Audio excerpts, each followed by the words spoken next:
ఈరోజు వీడియోలో మనము ల్యాప్టాప్ మోడల్‌కి అంటే ఇప్పుడు లేటెస్ట్ వచ్చిన మోడల్‌కి ఇది ఒక డెల్ కంపెనీ అనమాట. డెల్ కంపెనీలో లాటిట్యూడ్ 3420 మోడల్ ఇది. ఈ మోడల్ ల్యాప్టాప్‌కి కీబోర్డ్ ప్రాబ్లమ్ అయితే మనం ఏ రకంగా మార్చాలి ఏంటిదనేది ఈ వీడియోలో అయితే క్లియర్‌గా తెలుసుకుందాం. అసలు కీబోర్డ్ మార్చడానికి ఎంత కష్టమానని మీకు అనిపించవచ్చు. కానీ వీడియో చూస్తే మీకు క్లియర్‌గా తెలుస్తుంది. కీబోర్డ్ మార్చడం ఎంత కష్టమో అనేది. ఇది వచ్చేసి డెల్ కంపెనీకి చెందింది లాటిట్యూడ్ 3240 మోడల్ అనమాట. ఈ మోడల్ అంతా బ్రహ్మాండంగా ఉంటుంది. కాకపోతే ఏమందంటే మనకి కీబోర్డ్ పైన ఏదైనా స్పిల్లేజెస్ కానీ ఏమన్నా కాఫీ తాగుతూ లేకపోతే వాటర్ కానీ అవన్నా పడితే మాత్రం ఇటువంటి ప్రాబ్లమ్స్ వస్తాయి.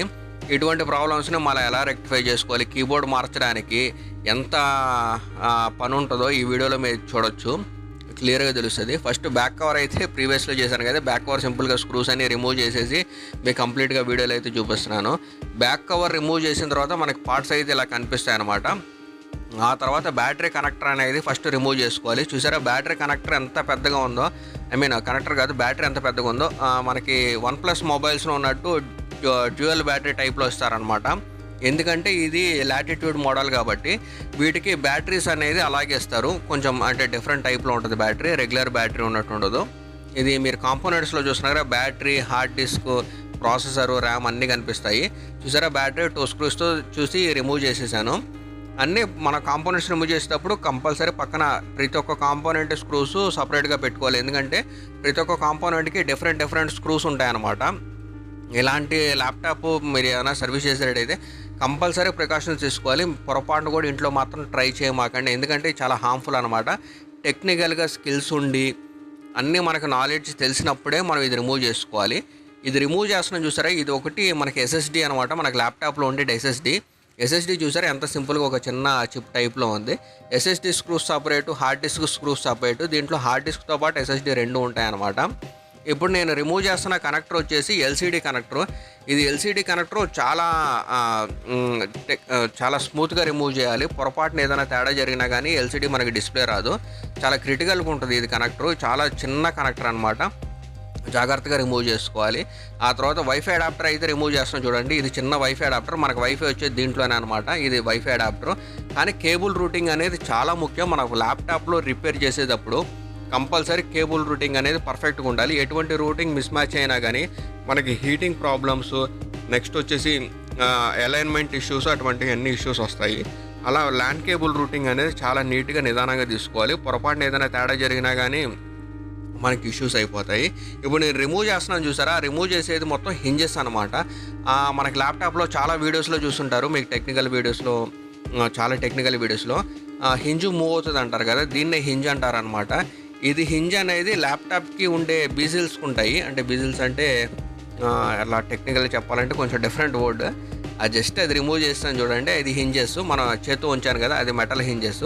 అది జస్ట్ రిమూవ్ చేసేసి పక్కన పెట్టేసి, ఇది మన LCD పార్ట్ ఇంకా మనకు పని అయిపోయింది. LCDని పక్కన రిమూవ్ చేసాం. LCDకి బేస్కి ఉండే పార్ట్ ఇదే అనమాట, హింజెస్ అంటారు దీన్ని. ఆ హింజెస్ని జాగ్రత్తగా చూసుకొని రిమూవ్ చేసుకోవాలి. పొరపాటున అయితే కనుక ఇరిగిపోతుంది, అందుకని కేర్ఫుల్ తీసుకోవాలి. ఇప్పుడు మిగతా కాంపోనెంట్స్ నేను ఏమేమి రిమూవ్ చేస్తున్నా అంటే స్పీకర్ కాంపోనెంట్స్ రిమూవ్ చేస్తున్నాను. Next touch pad components. మనకి ల్యాప్టాప్ యూజ్ చేసేటప్పుడు మీరు అబ్జర్వ్ చేసి ఉంటారు ఎప్పుడైనా స్పీకర్స్ ఎలా ఉంటాయి ఏంటి అనేది. ఇక్కడ మీకు క్లియర్గా కనిపిస్తుంది చూడండి. నేను మీకు క్లియర్గా ఏంటంటే నేనైతే సొల్యూషన్ ప్రొవైడ్ చేస్తాను, ఎటువంటి ఇబ్బంది లేదు. ఇప్పుడు నేను రిమూవ్ చేస్తున్న కనెక్టర్స్ వచ్చేసి మనకి స్పీకర్ కనెక్టర్స్ అనమాట. ఈ స్పీకర్ కనెక్టర్స్ చూసారా, స్పీకర్స్ ల్యాప్టాప్లో స్పీకర్స్ డాల్బీ అంటారు కదా, ఇంత చిన్న స్పీకర్స్ అనమాట. దీని లోపలే టెక్నాలజీ ఉంటుంది. మీకు అది కూడా క్లియర్గా చూపిస్తా. స్పీకర్స్ లోపల ఏముంటాయో కూడా ముందు వీడియోస్లో చూపిస్తాను. ఇప్పుడు నేను రిమూవ్ చేసేది వచ్చేసి టచ్ ప్యాడ్ అనమాట. మీరు మనకి ల్యాప్టాప్లో పైన ఉండి టచ్ ప్యాడ్ పక్కన ఉంది, లేకపోతే రైట్ సైడ్ ఉంది, ట్రాకింగ్ లేదు, సరిగ్గా లేదు అంటారు కదా, అది మనం ఎలా రిమూవ్ చేసుకుంటాము, ఆ టచ్ ప్యాడ్లో ఏముంటుంది అనేది ఈ వీడియోలో మీరు క్లియర్గా చూడండి. ఆ టచ్ ప్యాడ్ తీసిన తర్వాత మీకు అసలు సింపుల్గా ఎలా ఇదా టచ్ ప్యాడ్ అని మీరు అనుకుంటారనమాట. ఆ టచ్ ప్యాడ్ అనేది ఇలా ఉంటుంది. చాలా చిన్న టచ్ ప్యాడ్ ఇది. ట్రాకింగ్ ప్యాడ్, టచ్ ప్యాడ్ పైన ఉండేది సర్క్యూట్లో బటన్స్ ఉంటాయన్నమాట. ఆ బటన్స్లో మనం ప్రెస్ చేస్తే ఆ టచ్ ప్యాడ్ అయితే వస్తుంది. మనకి ఏమైనా ప్రాబ్లం అయితే కంప్లీట్ కీబోర్డ్ కోసం ఈ పార్ట్ మొత్తం రీప్లేస్ చేయాల్సి వస్తుంది. ఎందుకంటే ఇది మనకి ఇన్బుల్ట్ కీబోర్డ్ అనమాట. ఏదైతే మనకి మెకానికల్ కీబోర్డ్ అవి ఏమి ఉండవు. ఏదైనా కీబోర్డ్ ప్రాబ్లం అయితే కీస్ రీప్లేస్ చేయడం కానీ ఎటువంటి ప్రాసెస్ ఉండదు. కంప్లీట్ సెట్ రీప్లేస్ చేసుకోవాల్సిందే. ఎందుకంటే ఈ టెక్నాలజీ అటువంటిది. పాతకాలంలో అయితే కీబోర్డ్ ప్రాబ్లం అయితే కీబోర్డ్ రీప్లేస్ చేసుకోవచ్చు. కానీ ఇప్పుడు లేటెస్ట్గా వచ్చే ల్యాప్టాప్స్ కానీ ఏ మోడల్ డెస్క్టాప్స్ కాదు, ల్యాప్టాప్స్ మాది ఏ మోడల్ అయినా కానీ ఏదైనా కీబోర్డ్ ప్రాబ్లం అయినా ఏదైనా ప్రాబ్లం అయినా కంప్లీట్గా రీప్లేస్ చేసుకోవచ్చు. ఇంతకుముందు టచ్ ప్యాడ్ ప్రాబ్లం ఉన్నా కానీ ఈ మొత్తం పార్ట్ పామ్రెస్ట్ అంటారనమాట దీన్ని, మామూలుగా టెక్నికల్ నాలెడ్జ్లో. దీన్ని మొత్తం రీప్లేస్ చేసుకోవాల్సిందే. కాకపోతే ఇప్పుడు ఏంటంటే టచ్ ప్యాడ్కి సపరేట్గా కీప్యాడ్కి సపరేట్గా ఇచ్చారు. ఎందుకంటే మనకి టచ్ సెన్సిటివిటీ తగ్గిపోతూ ఉంటుంది, అందుకని టచ్ ప్యాడ్కి సపరేట్గా ఇచ్చారు. ఇప్పుడు మీరు చూస్తున్నారు కదా, టచ్ ప్యాడ్ అనేది మనం ఇలా రీప్లేస్ చేసుకోవాలి. కాకపోతే ఏంటంటే స్క్రూస్ మాత్రం కంపల్సరీ చాలా జాగ్రత్తగా తీసుకోవాలి. మీరు పొరపాటును కూడా ఎటువంటిది ఇట్లాంటివి ట్రై చేయమాకండి. నాకు నాలెడ్జ్ ఉంది కాబట్టి ట్రై చేస్తున్నాను, లేకపోతే మాత్రం పొరపాటును కూడా ట్రై చేయొద్దు అసలు. ఇది చాలా టెక్నికల్ స్కిల్స్ కావాలి, నాలెడ్జ్ కావాలి వీటన్నిటికీ.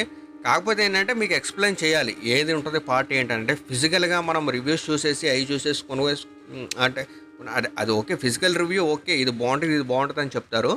ఎందుకంటే సర్వీస్ ఫీల్డ్లో ఉండేది ఏది బాగుంటుంది ఏది బాగుంటుంది అనేది మనకి డెప్త్గా ఎట్లా మనం ట్రబుల్ షూట్ చేసి లేకపోతే మనం సర్వీస్ చేసి ఏదైనా చేస్తే మనం తెలుసుకోగలం డెప్త్గా ఏది బాగుంటుంది ఏది బాగుంటుంది అనేది. అసలు దేంట్లో ఏ ప్రాబ్లమ్స్ వస్తాయి, ఏ ల్యాప్టాప్లో ఏ మోడల్స్లో ఏం ప్రాబ్లమ్స్ వస్తాయి అనేది మాకు ఎక్కువ తెలుస్తుంది. కాకపోతే ఏంటంటే మేము చెప్పుకోం బయటికి. కాకపోతే ఏంటంటే ఇప్పుడు బాగా నాలెడ్జ్ అనేది అందరికీ పెరిగిపోయింది. ఎటువంటివి కూడా మీరు తెలుసుకోవాలి, తెలుసుకుంటేనే మీకు కూడా నాలెడ్జ్ పెరుగుతుంది. అప్పుడు మాత్రమే మనం డిసైడ్ చేసుకోగలం ఏది కావాలి ఏంటి అనేది. పై మెరుగులు చూసి ఏది తీసుకోవద్దండి. దాంట్లో ఏది ప్రాబ్లమ్స్ ఉంటాయి ఏముంటాయి అనేది కంపల్సరీ సర్వీస్ చేసే వాళ్ళకే తెలుస్తుంది అనమాట. జస్ట్ పైన మనం హంగులు ఆర్భాటాలు చూసి అయితే ఏ ల్యాప్టాప్ కానీ ఏ మోడల్స్ కానీ మొబైల్స్ కానీ తీసుకోవద్దు. అది జస్ట్ పైకి బాగుంది స్పెసిఫికేషన్స్ చూసి చెప్పే రకం కాదండి. ఇది మొత్తం మనం కంప్లీట్గా డీటెయిల్డ్గా చెప్తాము. ఏ వీడియో అయినా కానీ ఏ ల్యాప్టాప్ అయినా కానీ మీకు బాగుంటుందా లేదా, ప్రాబ్లమ్స్ ఎప్పుడు వస్తాయి, ఏ ప్రాబ్లమ్స్ ఎందుకు వస్తాయి అనేది కూడా క్లియర్గా ఎక్స్ప్లెయిన్ చేస్తాను ప్రతి వీడియోలో. మదర్ బోర్డ్ స్వాపింగ్ అయితే చేస్తున్నాను. మనకి ఏదైనా మదర్ బోర్డ్ అయినా కానీ ఏదైనా కానీ బేస్ ప్లేట్కి అటాచ్ అయి ఉండదు, కంప్లీట్గా టాప్కి అటాచ్ అయి ఉంటుంది. ఎందుకంటే మైన్యూట్ పార్ట్స్ చాలా చిన్నగా ఉంటాయి అన్నమాట. చిన్న పార్ట్స్ యూఎస్బి పోర్ట్ కానీ హబ్ కానీ యూఎస్బి పోర్ట్స్ కానీ హబ్ కానీ మీకు ఇలా చిన్న పార్ట్స్ అయితే కనిపిస్తాయి. ఇది చాలా డెలికేటెడ్ పార్ట్స్, చాలా టెక్నికల్గా అయితే స్కిల్స్ ఉన్న వాళ్ళు మాత్రం ఓపెన్ చేయాలి, లేకపోతే అయితే ఓపెన్ చేయకూడదు. కానీ చిన్న పొరపాటు జరిగినా కానీ మనకు ల్యాప్టాప్ మొత్తం పాడైపోతుంది. చాలా ఈజీగా నీట్గా తీసుకోవాలి. ప్రతి ఒక్క దాన్ని స్వాప్ చేసుకోవాలి. ఎందుకంటే ఎక్కడ ఏ స్క్రూ గ్రూవ్స్ మనం తీసుకున్న దానికే పెట్టుకోవాలి. లేదంటే ఆ స్క్రూస్ అనేది బయటకు వచ్చేసి మన బాడీని అంటే ల్యాప్టాప్ బాడీని అయితే డ్యామేజ్ చేసేస్తాయి. చూసారు కదా, ఇప్పుడు మీకు ఆ రైట్ సైడ్ ఉండే యూఎస్బి పోర్ట్, సి పోర్ట్ కానీ యూఎస్బి పోర్ట్ కానీ అలా చిన్న బోర్డు ఉంటుంది అనమాట. ప్రతి ఒక్క బోర్డ్ని మనం నీట్గా ఇలా నిదానంగా అరేంజ్ చేసుకోవాలి. ఒక చిన్న కీబోర్డ్ మార్చడానికి ఎంత కష్టపడాలో చూడండి. చాలా ఈజీ అని పని కాదండి. దాదాపు 2-3 అవర్స్ ఈజీగా టైం తీసుకుంటుంది. చాలా టైం అనమాట ఇది. ఇలాంటిది మీకు షార్ట్ అంటే చిన్నగా నేను రిపేర్ చేసేది చిన్నగా ఫాస్ట్ ఫార్వర్డ్లో అయితే చూపిస్తున్నాను. ప్రతి ఒక్కటి నీట్గా చూడండి, మీకు అర్థమవుతుంది ల్యాప్టాప్లో ఏమేం పార్ట్స్ ఉంటాయి ఏంటి అనేది. ఇది బేసిక్ నాలెడ్జ్ ప్రతి ఒక్కరికి తెలియాలని అయితే చెప్తున్నాను. ఇప్పుడు చూసారు కదా, లెఫ్ట్ సైడ్ ఉండే మన డీసీ పోర్ట్ కనెక్టర్, ఛార్జింగ్ పెడతారు కదా, ఆ కనెక్టర్స్ అవన్నీ రిమూవ్ చేస్తున్నాను అనమాట. ఆ రిమూవ్ చేసి మళ్ళీ దీనికి స్వాప్ చేసుకోవాలి. నిజంగా చాలా కష్టం అండి ఇవన్నీ స్వాప్ చేయడం అనేది. పొరపాటు కూడా మీరు ఇంట్లో పొరపాటు కూడా ట్రై చేయమాకండి. ఏదన్నా ప్రాబ్లం అయితే కనుక కంపల్సరీ వారంటీ అయితే అవార్డ్ అవుతుంది. చాలా కేర్ఫుల్గా అయితే క్యారీ చేయాలి ఇటువంటి పార్ట్స్. మనకు ఉండేది మదర్ బోర్డ్ ఇదే అనమాట, ఇదే మెయిన్ పార్ట్. చూసారా, సింపుల్గా మీకు కనిపిస్తుంది కదా, ఇది మదర్ బోర్డ్ మన ల్యాప్టాప్లో ఉండేది. మొత్తం సింగిల్ ఆర్కిటెక్చర్ అనమాట. అంటే సింగిల్ పార్ట్ ఆఫ్ మదర్ బోర్డ్లో మొత్తం మనకు అన్ని డిజైన్ అయ్యి ఉంటాయి. ర్యామ్ మార్చుకోవచ్చు కానీ ప్రాసెసర్ మార్చలేము. పైన ఉండేది హీట్ సింక్ అనమాట, హీట్ సింక్ తీయచ్చు. కానీ స్వాపింగ్ హీట్ సింక్ అవసరం లేదు కాబట్టి నేను హీట్ సింక్ అయితే తీయలేదు. ఇలా మనం ల్యాప్టాప్ని ఒక కీబోర్డ్ మార్చడానికి ఇప్పుడు ఉండే లేటెస్ట్ టెక్నాలజీ ల్యాప్టాప్స్కి ఇంత తతంగం అయితే ఉంటుంది. నిజంగా చాలా క్రిటికల్ అండి ఇవన్నీ చేయడము. కాకపోతే ఏంటంటే ఏ ల్యాప్టాప్ ఏ ప్రాబ్లం వస్తుంది, ఏ ల్యాప్టాప్లో ఎటువంటి ప్రాబ్లమ్స్ వస్తాయి, నెక్స్ట్ ల్యాప్టాప్లో ప్రాబ్లం చేయడానికి సొల్యూషన్ ఏంటి, ఇవన్నీ నేను క్లియర్గా అయితే చెప్తాను. అంటే నేను ల్యాప్టాప్ పైనుంచి అయితే చూపించలేను, కానీ పైనుంచి చూపించిన ఏముంటుందండి, పైనుండి కీబోర్డ్ ఉంటుంది, మౌస్ ఉంటుంది, బిల్డ్ క్వాలిటీ ఏదంటారు కదా, బిల్డ్ క్వాలిటీ అన్నీ నాకు తెలిసి ఎట్లా ఏ ల్యాప్టాప్ ఏముంటుంది అనేది.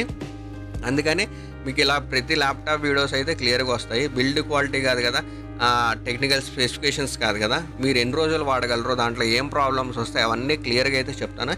ఒక్క కంపెనీ ల్యాప్టాప్ అని కాదు కానీ ఏదైనా కానీ మనం ఈజీగా రిజాల్వ్ చేసేస్తాము. జస్ట్ నార్మల్ నాలెడ్జ్ పర్పస్ కోసమే అనమాట.